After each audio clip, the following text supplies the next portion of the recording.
बात करते हैं आज की जीके की क्लास की।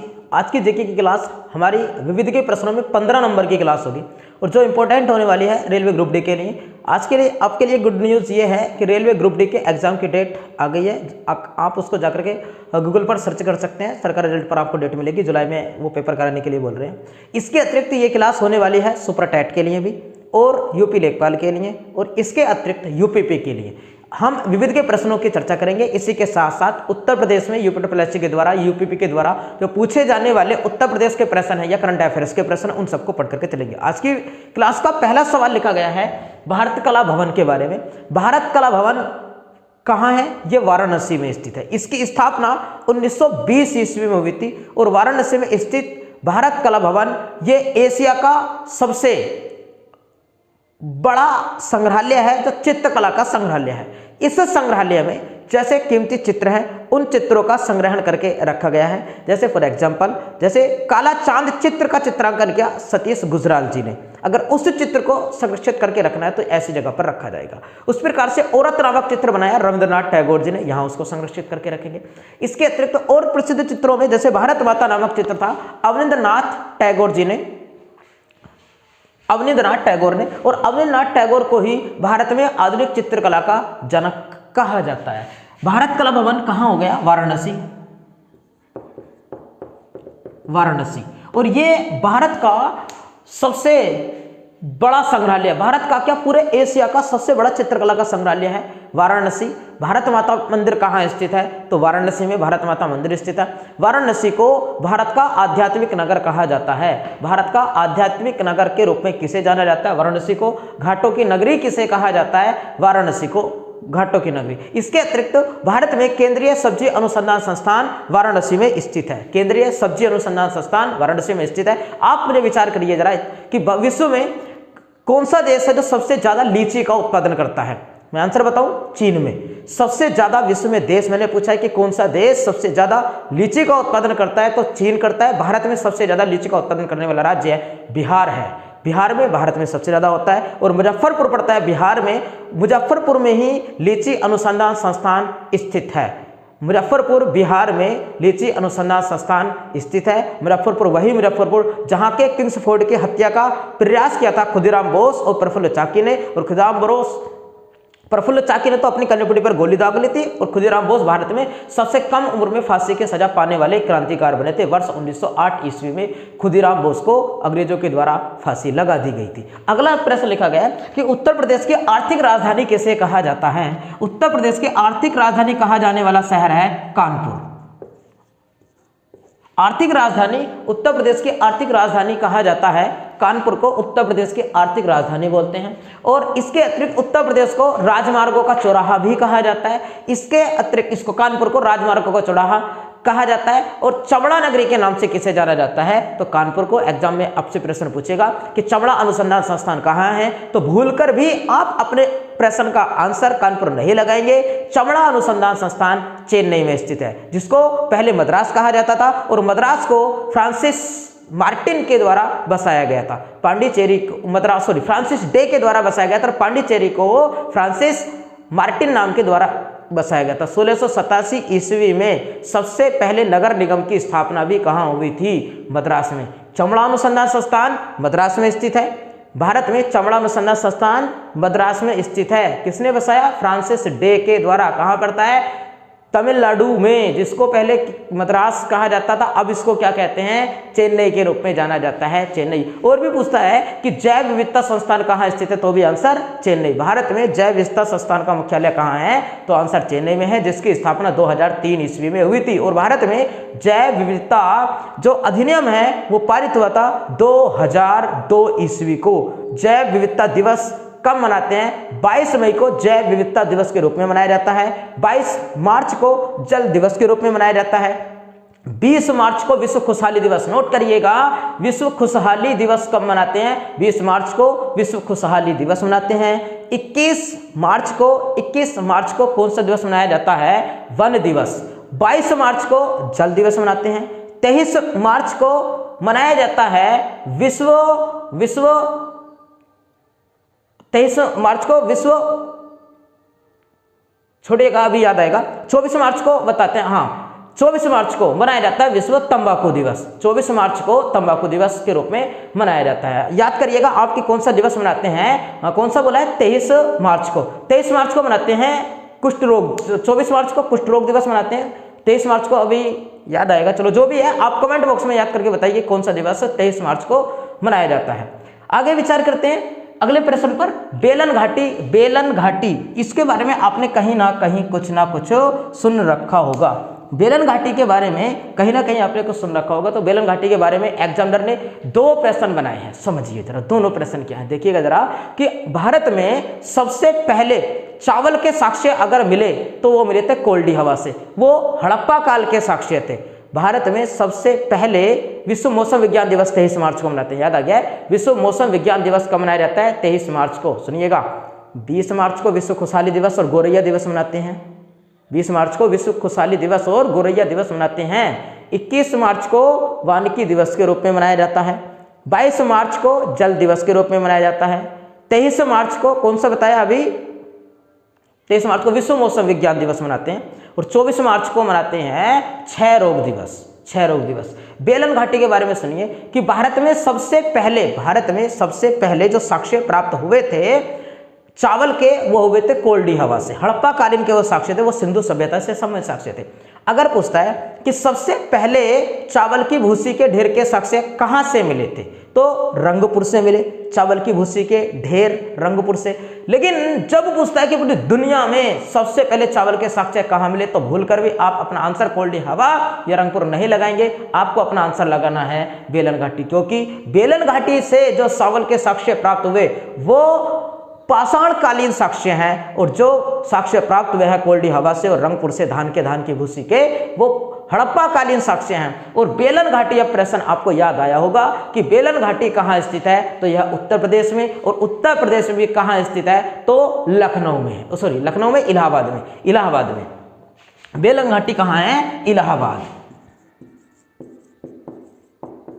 बेलन घाटी इलाहाबाद में। और क्यों प्रसिद्ध है, क्योंकि पाषाण कालीन चावल के साक्ष्य यदि पूरी दुनिया में सबसे पहले प्राप्त हुए तो वो इसी बेलन घाटी से प्राप्त हुए थे। अगला है कि कलाबाजी नृत्य, कलाबाजी नृत्य कहाँ का प्रमुख नृत्य है, तो यह है अवध क्षेत्र का। कलाबाजी नृत्य उत्तर प्रदेश में किस स्थान का प्रसिद्ध नृत्य है, तो आंसर हमारा अवध क्षेत्र का है। चरकुला कहाँ का है, तो ब्रजमंडल का।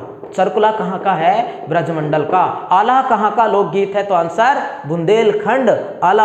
आप मुझे बताएंगे कमेंट बॉक्स में कि कौन सा नृत्य है जो बच्चे के जन्म के समय में उत्तर प्रदेश में गाया जाता है। आंसर मैं ही बता दूं, सेरा। बच्चे के जन्म के समय में गाया, सोहर लोक नृत्य, सोहर लोक नृत्य। वर्षा ऋतु से कौन सा संबंधित है, तो आंसर आप लगाएंगे कजरी लोक नृत्य।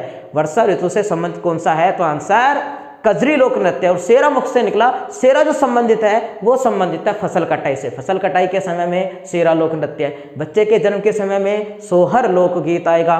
और झूला सावन में, झूला सावन में या फिर कजरी लोक नृत्य किससे संबंधित है, उत्तर प्रदेश में, ये वर्षा ऋतु में गाया जाने वाला। इन सारे पॉइंटों पर प्रश्न एग्जाम में बन चुके हैं।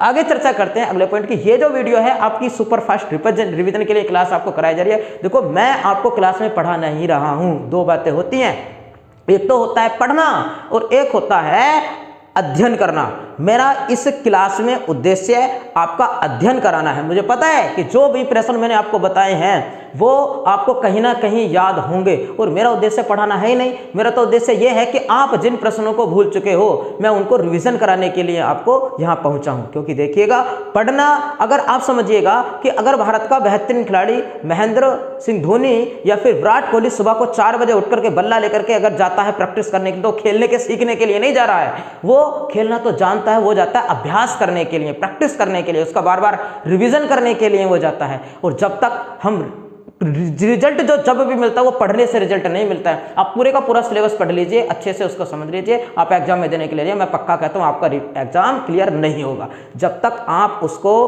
अभ्यास नहीं करोगे, उस पर प्रश्न नहीं बनाओगे, उनको बार बार नहीं पढ़ोगे, बार बार गलतियां करके नहीं सुधारोगे, आपका रिवीजन नहीं होने वाला है। और जीके इतना बड़ा सिलेबस है, अगर आपको इसमें कामयाबी पानी है, अगर आपको इसमें अच्छे नंबर लाने हैं तो पढ़ने के बाद आपको रिवीजन करना होगा, और रिवीजन भी एक बार नहीं करना होगा, भूलने से पहले रिवीजन करना होगा। कोई अभ्यर्थी कहते हैं किसी के याद नहीं रहती, याद कैसे रहेगी? आपने पढ़ा उसको 3 माह के बाद और आप फिर उसको दोबारा से पढ़ रहे हो।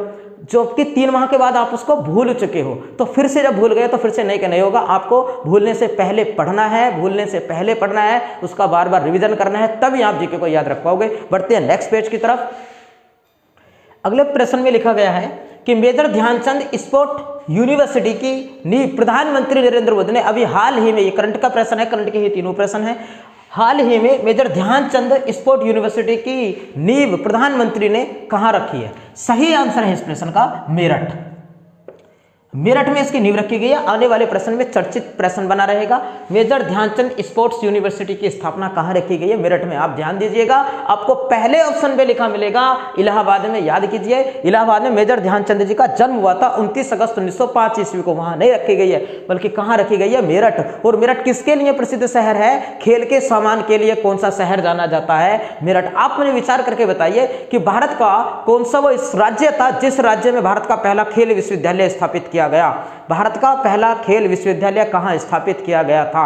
आंसर याद कीजिए, आपको कहीं ना कहीं याद आएगा कि मणिपुर में स्थापित किया गया था। मैरी कॉम कहां से आती है? मणिपुर से। मैरी कॉम कहां से आती है? मैरी कॉम का संबंध किससे है? मुक्केबाजी से। किस राज्य से आती है? मणिपुर से। और पिछले दिनों मणिपुर के युवकों का बहुत ज्यादा, सबसे ज्यादा सहयोग रहता था पुरस्कार को प्राप्त करने में, तो पहला खेल विश्वविद्यालय वहां स्थापित किया गया था। हिमा दास असम से आती हैं और मैरी कॉम आती है मणिपुर से। आगे चर्चा करते हैं। और मीराबाई चानू भी वहीं से आती थी, मीराबाई चानू भी आती थी मणिपुर से। तो वहां पहला खेल विश्वविद्यालय स्थापित किया गया था और यहां पहली मेजर ध्यानचंद स्पोर्ट यूनिवर्सिटी की नींव रखी गई है मेरठ के अंदर। अगला है उत्तर प्रदेश का पहला आयुष विश्वविद्यालय कहां स्थापित किया गया? इस उत्तर प्रदेश का पहला आयुष विश्वविद्यालय कहां स्थापित किया गया? इसका सही आंसर है गोरखपुर में। उत्तर प्रदेश का पहला आयुष विश्वविद्यालय कहां स्थापित किया गया है? ये स्थापित किया गया है गोरखपुर में। इस पर भी प्रेशर बनने के चांस रहेंगे। अगले यूपी वीडियो का एग्जाम आपका लेखपाल से पहले मुझे लगता है कि यूपी वीडियो का एग्जाम कराया जाएगा। उसके बाद अंतरराष्ट्रीय सौर संगठन, अभी कल को ये एग्जाम हुआ है, मेरे फ्रेंड ने वो एग्जाम दिया है। उसमें प्रश्न पूछा गया कि अंतरराष्ट्रीय सौर ऊर्जा संगठन के अध्यक्ष कौन है? अंतरराष्ट्रीय सौर ऊर्जा संगठन पर मैंने वीडियो में सारी कवरेज दी थी और उसमें उसके अध्यक्ष भी बताए थे। आपको याद आ गए होंगे जो अभ्यर्थी उस वीडियो को देख रहे हैं। तो मेरी वीडियो अभी मैंने क्लास में, ऑफलाइन वाली क्लास में अनुच्छेद पढ़ा है और कल का जो एग्जाम हुआ है उसमें लगभग 4 अनुच्छेद, 4 आर्टिकल्स कल के एग्जाम में पूछे गए हैं। तो मैं आपसे कहूंगा कि कोई भी अभ्यर्थी, जो ऑफलाइन क्लास वाले अभ्यर्थी हैं, वो इस वीडियो को देखना ना भूले। और मैं यही चाहता हूं कि क्लास के हर अभ्यर्थी तक ये वीडियो पहुंचनी चाहिए। ऑफलाइन क्लास के साथ साथ इस ऑनलाइन वीडियो को भी आप देखें। और मैं आपसे फिर से वही बात कहूंगा कि जब मैं ऑफलाइन क्लास अगर पढ़ाता हूं या ऑफलाइन क्लास अगर आप पढ़ते हैं तब उसमें पढ़ाई होती है और इस वीडियो में आपको रिवीजन कराया जाएगा। और मैं आपसे दावा करता हूं कि आप पढ़ करके, आप केवल पढ़ाई कर करके एग्जाम को क्वालिफाई नहीं कर सकते। आपको रिवीजन करना ही होगा, आपको विविध के प्रश्न पढ़ने ही होंगे, आपको अभ्यास वाले प्रश्न पढ़ने होंगे और अभ्यास के प्रश्न के लिए ही ये वीडियो आपको लाई जाती है। पढ़ाने के लिए क्लासें चलती हैं, क्लासों में आप पढ़ते हैं। अगला कहा गया अंतरराष्ट्रीय सौर ऊर्जा संगठन, इसकी स्थापना हुई थी 2015 ईस्वी को। फ्रांस के जो सबसे युवा राष्ट्रपति है एमेनुएल मैक्रोन, उनके सहयोग से भारत के प्रधानमंत्री नरेंद्र मोदी जी ने इसकी स्थापना की थी। गुरुग्राम हरियाणा में इसका मुख्यालय है और इसके पहले जो अध्यक्ष बने, इसके अध्यक्ष जो वर्तमान में अध्यक्ष बने हाल फिलहाल में, वो बने हैं अजय माथुर।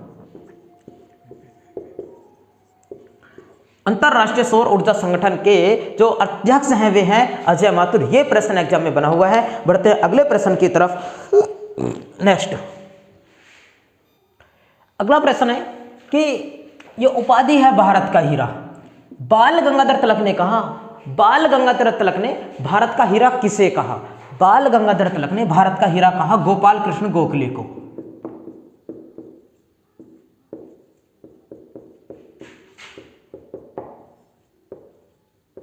गोपाल कृष्ण गोखले को, वही जिन्होंने सर्वेंट ऑफ इंडिया सोसाइटी की स्थापना की थी। सर्वेंट ऑफ इंडिया सोसाइटी की स्थापना की गोपाल कृष्ण गोखले ने।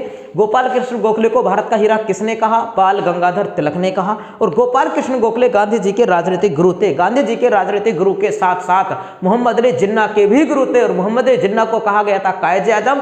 उनको किसने कहा था? महात्मा गांधी ने। जिन्ना को कायजे आजम गांधी ने कहा। जिन्ना और गांधी दोनों के ही राजनीतिक गुरु कौन से? तो आंसर लगा देंगे गोपाल कृष्ण गोखले। इनको कहते हैं भारत का हीरा। किसने कहा? बाल गंगाधर तिलक ने। बाल गंगाधर तिलक को खुद किन्हें क्या कहा जाता है? आप मुझे बताएंगे बाल गंगाधर तिलक को खुद किसे क्या कहा जाता है?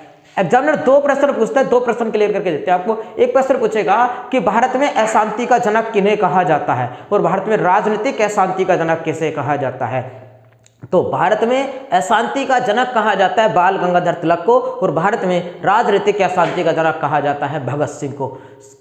शहीद आजम भगत सिंह को, कायदे आजम जिन्ना को, राजनीतिक अशांति का जनक भगत सिंह को, और इनको बाल गंगाधर तिलक को भारत में अशांति का जनक कहते हैं। और भारत में अशांति का जनक कहने वाले व्यक्ति भी कौन थे, वैलेंटाइन सिरोल। याद कीजिएगा, एग्जामिनर आपसे पूछेगा इंडियन अनरेस्ट नामक पुस्तक किसने लिखी थी, तो आंसर वैलेंटाइन सिरोल ने लिखी थी। और किस पर लिखी थी उन्होंने, इंडियन अनरेस्ट पुस्तक में इंडियन अनरेस्ट किसे कहा था, तो आंसर बाल गंगाधर तिलक जी को कहा था। और प्रश्न पूछता है कि बाल गंगाधर तिलक ने मानहानि का मुकदमा भी किस पर किया था, तो आंसर वैलेंटाइन सिरोल पर किया था। आगे लिखा गया है कि देश नायक के नाम से किसे जाना जाता है, देश नायक के नाम से किसे जाना जाता है, सुभाष चंद्र बोस को। देश नायक सुभाष चंद्र बोस को कहते हैं। और सुभाष चंद्र बोस को देश नायक किसने कहा था, रविंद्रनाथ टैगोर ने।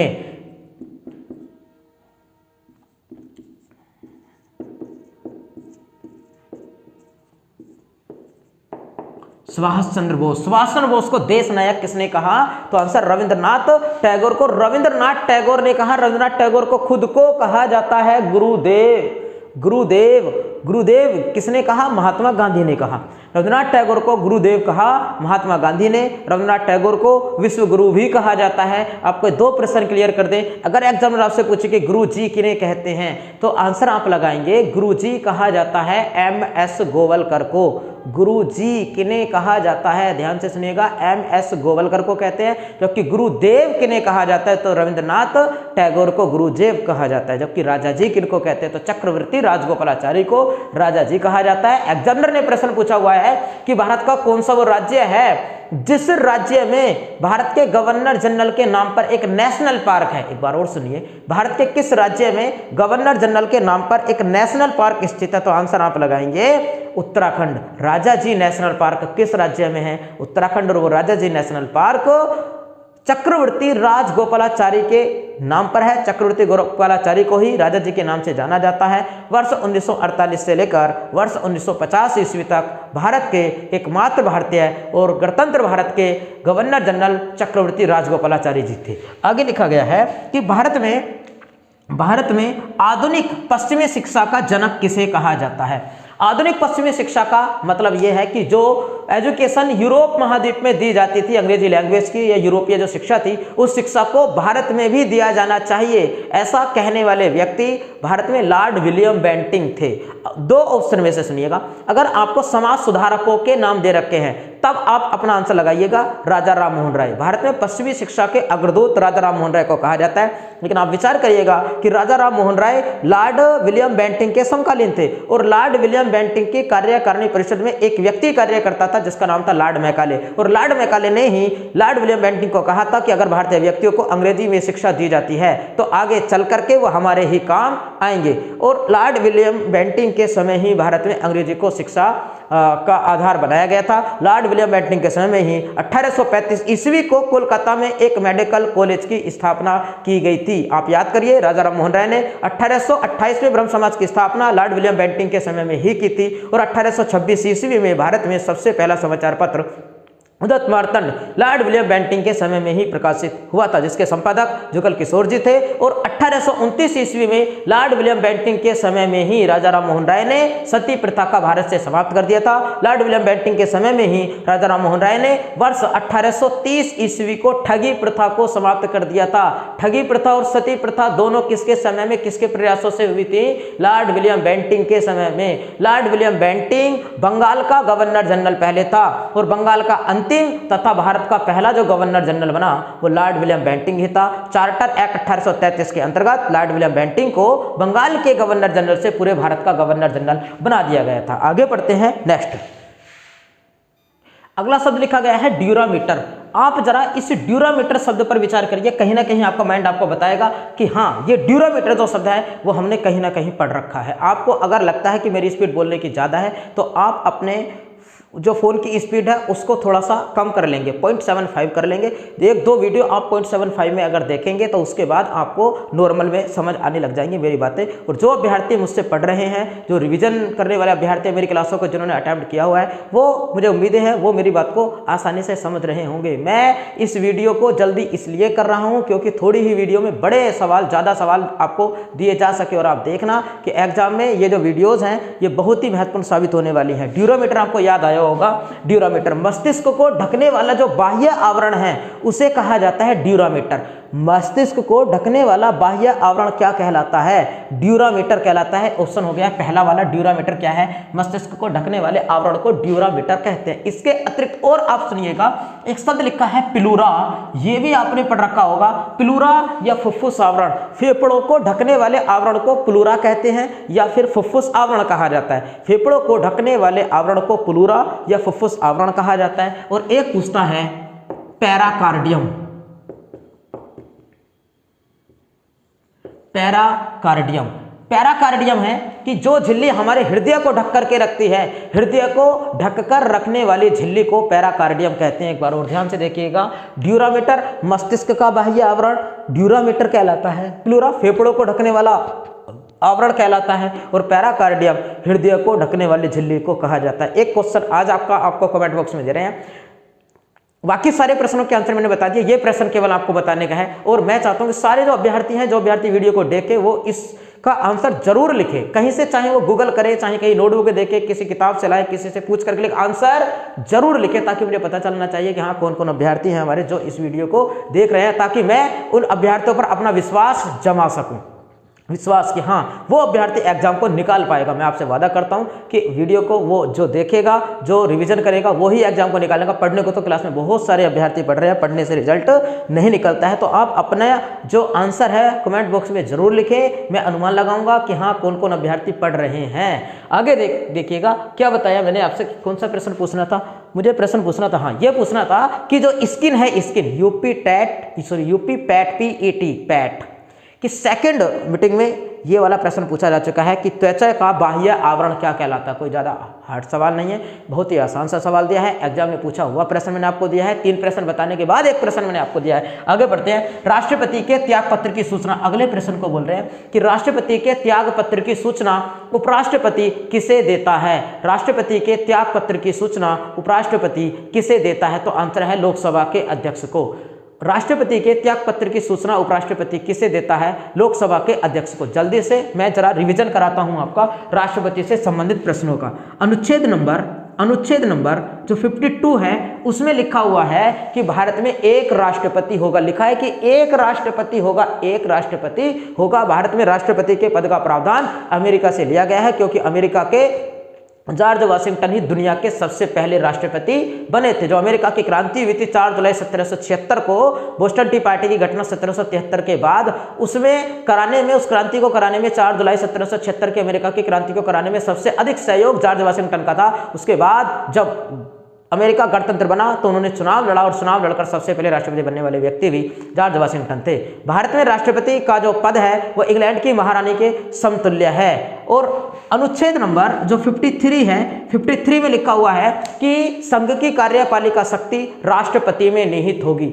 संघ की कार्यपालिका शक्ति राष्ट्रपति में निहित होगी, जिसका प्रयोग वह स्वविवेक के आधार पर या फिर अपने अधीनस्थों, जो नीचे कर्मचारी हैं, नीचे जैसे प्रधानमंत्री होता है, मंत्रिमंडल होता है, संसद के सदस्य होते हैं, अगर कोई भी बजट प्रस्तुत होना है, क्या फिर युद्ध की घोषणा की जानी है, अध्यादेश जारी किया जाना है, कोई नया कानून बनना है, तो जब तक राष्ट्रपति के सिग्नेचर नहीं हो जाते तब तक वह कानून नहीं बनता। लेकिन अकेले राष्ट्रपति ही का ही उसमें डिसीजन नहीं होता, उसको सलाह देने के लिए, उससे आदेश देने के लिए नीचे उसके अधीनस्थ व्यक्ति होते हैं। तो यही कहा गया है कि या तो स्वयं विवेक से करेगा या अपने अधीनस्थों के माध्यम से करेगा। भारत की संघ की कार्यपालिका शक्ति जो वास्तविक रूप में निहित है वो प्रधानमंत्री में है। प्रधानमंत्री नहीं देगा तो मंत्रिमंडल होगा ऑप्शन में।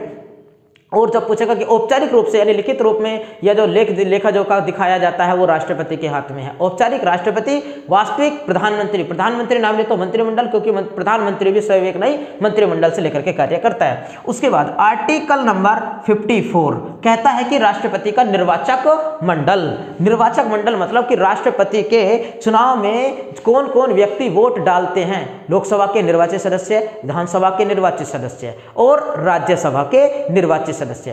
पहले याद करिएगा, लोकसभा में 2 सदस्य राष्ट्रपति मनोनीत करता था, अब वो समाप्त हो गए हैं। प्रत्येक राज्य की विधानसभा में 1 सदस्य राज्यपाल मनोनीत करता था, अब वो मनोनीत नहीं होते हैं। केवल राज्यसभा में राष्ट्रपति 12 सदस्य मनोनीत करता है और उन व्यक्तियों को राष्ट्रपति के चुनाव में वोट डालने का अधिकार नहीं होता है। याद कीजिएगा कि जो संसद है, संसद और यहाँ है विधानमंडल, राज्य में होता है विधानमंडल, तो संसद में होती है राज्यसभा और यहाँ होती है लोकसभा। राज्यसभा और लोकसभा के निर्वाचित सदस्य वोट डालते हैं, ये 12 सदस्य मनोनीत वोट नहीं डालते हैं। जबकि राज्य में होती है विधानसभा और होती है विधान परिषद, इसमें विधानसभा के ही निर्वाचित सदस्य वोट डालते हैं और विधानसभा में मनोनीत सदस्य वोट नहीं डालते हैं, होते ही नहीं है।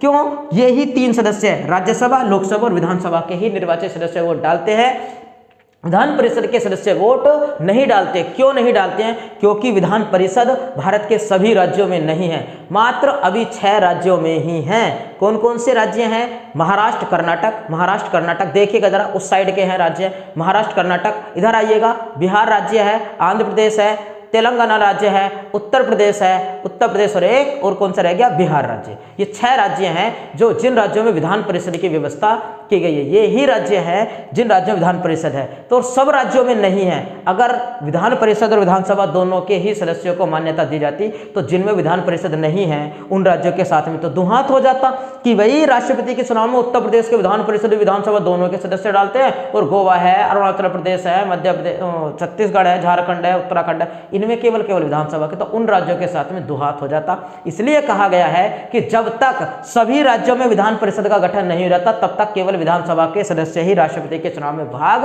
लेंगे। भारत में राष्ट्रपति का चुनाव एकल संक्रमणीय मत पद्धति के आधार पर अप्रत्यक्ष विधि से होता है और प्रतिनिधित्व के आधार पर होता है। आनुपातिक मतलब कि उनको 1/2+1 कोटा प्राप्त करना होता है।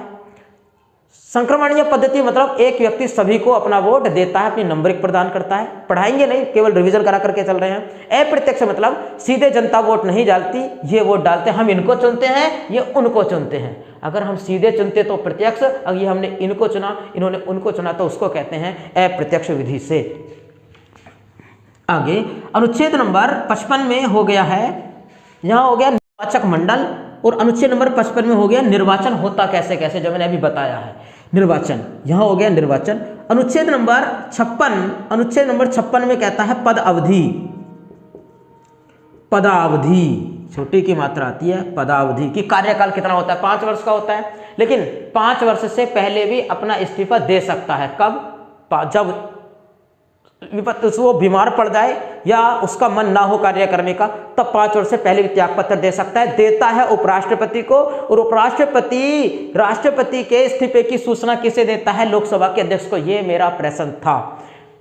मृत्यु हो जाए तब इस्तीफा दे सकता है। जाकिर हुसैन और फखरुद्दीन अली अहमद 2 ऐसे राष्ट्रपति हुए हैं जिनकी मृत्यु कार्यकाल के दौरान हुई है। या फिर निर्वाचन आयोग अयोग्य करार दे देता है, बीच में ही 2 साल का कार्यकाल पूरा हुआ और वो पाया गया कि जो उसने कहा था कि मैं किसी पद पर नहीं, और किसी पद पर पाया गया, लाभ के पद पर, किसी सार्वजनिक कंपनी के CEO पाया गया, तब उसको इस्तीफा देना होता है। और लास्ट महाभियोग के द्वारा, महाभियोग, त्यागपत्र, मृत्यु या फिर निर्वाचन आयोग अयोग्य ठहरा दे, इन परिस्थितियों में उसका कार्यकाल समाप्त हो जाता है। अनुच्छेद नंबर 57 कहता है कि राष्ट्रपति दोबारा से भी निर्वाचन कर सकता है, दोबारा से भी चुना जा सकता है, दोबारा भी चुनाव लड़ सकता है। अनुच्छेद नंबर 58 कहता है कि राष्ट्रपति बनने के लिए क्या क्या योग्यताएं होनी चाहिए।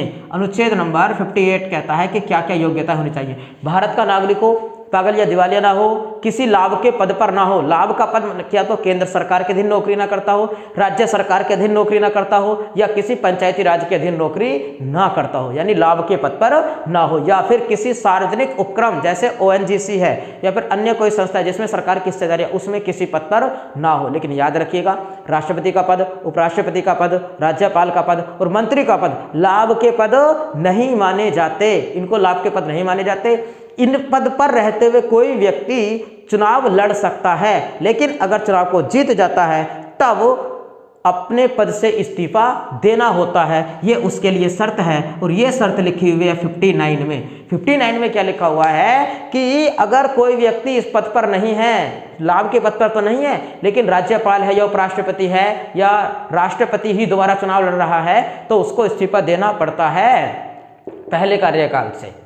इसको लाभ का पद नहीं माना जाता। ये शर्तें हैं। और क्या शर्तें हैं? और ये शर्तें हैं कि वो बाद में भी कोई पद धारण नहीं करेगा, उसका वेतन उसके समय में कोई कभी भी पद अवधि के दौरान कम नहीं किया जाएगा, उसको मुफ्त का एक मकान यानी कि क्या कहेंगे बिना किराए दिए एक आवास उपलब्ध कराया जाएगा। ये शर्तें इसमें है। योग्यताएं 58 में है, शर्तें 59 में है कि क्या क्या शर्तें रहेंगी। और 58 में क्या है? 58 में लिखा हुआ है योग्यताएं।